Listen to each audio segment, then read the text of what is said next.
Hi everyone, today we are going to discuss about 12th standard chemistry, unit 9, electrochemistry. Evaluate yourself, question number 1. Let me read the question. Calculate the molar conductance of 0.01 m aqueous KCl solution at 25 degrees Celsius. The specific conductance of KCl at 25 degrees Celsius is 14.114 into 10 to the power minus 2 Sm minus 1. Sm minus 1. Okay, so this is a question.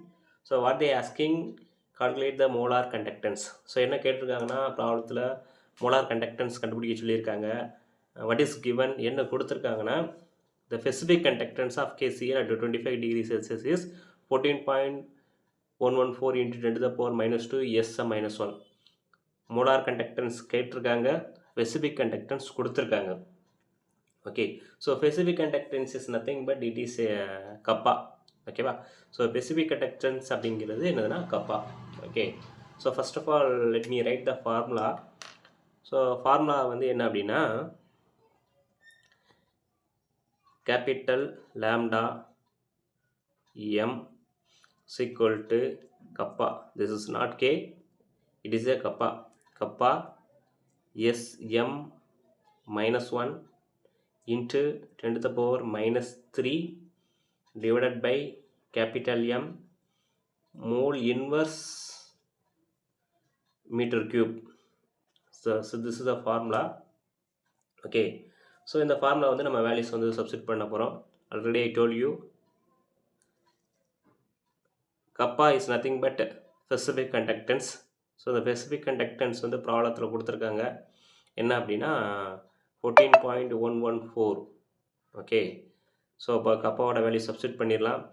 14.114 into 10 to the power minus 2 Sm minus 1. Okay, substitute பண்ணியாச்சு. So அடுத்து என்ன கொடுத்துருக்காங்க அப்படின்னா into 10 to the power minus 3. So அப்படியே substitute பண்ணிடலாம். Divided by இங்கே capital எம்னு இருக்கு இல்லையா, ஸோ இந்த கேபிட்டல் எம்முக்கு போது நம்ம என்ன சப்ஸ்டிட் பண்ணணும்னா M is nothing but molarity.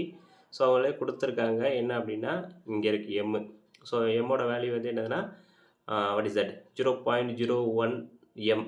Okay, so இப்போ இந்த 0.01 அப்படிங்கிறத நம்ம என்ன பண்ணலாம் அப்படின்னா 0.01ங்கிறத அப்படியே டேரெக்டாக சப்ஸ்டிட் பண்ணலாம். இல்லை நம்மளுக்கு வந்து கால்குலேஷன் வந்து சிம்பிளிஃபை பண்ணுறதுக்காக என்ன பண்ணலான்னா இந்த 0.01 அப்படிங்கிறத நம்ம எப்படி எடுத்துக்கலாம் அப்படின்னா பாயிண்ட்டுக்கு அப்புறம் 2 டிஜிட்டு பேக் சைடு மூவ் பண்ணோம் அப்படின்னா ஸோ இது எப்படி எழுதலாம் 1 into 10 to the power back side move பண்ணுறோம் இல்லையா, அதனால் எத்தனை டிஜிட் மூவ் பண்ணுறோமோ அத்தனை சேர்க்கணும். அப்போ 1 into 10 to the power minus 2, 1 into 10 to the power minus 2. அப்போ 0.1க்கு பதில் நம்ம என்ன எழுதிக்கலாம் 1 into 10 to the power minus 2. So அந்த 1 போட்டாலும் ஒன்று தான், போட்டாலும் ஒன்று தான். ஸோ அதனால் என்ன பண்ணலாம் 10 to the power minus 2னே சப்ஸ்டிட் பண்ணலாம். Okay right. ஸோ அதுக்கப்புறம் ரிமைனிங் இருக்குது மோல் இன்வர்ஸ் மீட்டர் கியூப், அதை அப்படியே ரைட் பண்ணிக்கலாம் mole inverse metre cube. Okay, so இப்போ எதெல்லாம் கேன்சல் ஆகுங்கிறத பார்க்கணும். ஓகே, ஸோ எதெல்லாம் கேன்சல் ஆகும் அப்படின்னா இந்த 10 to the power minus 2வும் இந்த 10 to the power minus 2வும் கேன்சல் ஆகிடும். ஓகே, ஸோ வேறு என்னெல்லாம் பாசிபிலிட்டி இருக்குது கேன்சல் ஆகிறதுக்கு அப்படின்னா இங்கே மீட்டர் பவர் மைனஸ் 1ம் இந்த மீட்டர் க்யூப்பும் கேன்சல் ஆகிடும். அப்போ ரிமைனிங் அப்படியே எழுத வேண்டியதான். ஸோ ரிமைனிங் என்ன இருக்குது அப்படின்னா ஸோ ஃபஸ்ட் ஆஃப் ஆல் 14.114, அதுக்கப்புறம் என்ன இருக்குன்னா இங்கே எஸ் இருக்குது, அதுக்கப்புறம் இங்கே 10 to the power minus 3 இருக்குது, இங்கே மோல் இன்வர்ஸ் இருக்குது, இங்கே வந்து மீட்டர் க்யூப்பும் இங்கே மீட்டர் மைனஸ் 1ம் கேன்சல் ஆனதுக்கப்புறம் மீட்டர் ஸ்கொயர் மட்டும் இருக்கும். ஓகேவா, ஸோ அதனால் நான் என்ன எழுதிக்கிறேன் ஃபஸ்ட்டு நம்பர்ஸ் எழுதிக்கிறேன். நம்பர்ஸ் என்னது 14.114 அப்படியே ரைட் பண்ணியாச்சு. அடுத்து என்ன இருக்குன்னா into 10 to the power minus 3 இருக்குது, அந்த 10 to the power minus 3 அப்படியே ரைட் பண்ணிக்கலாம்.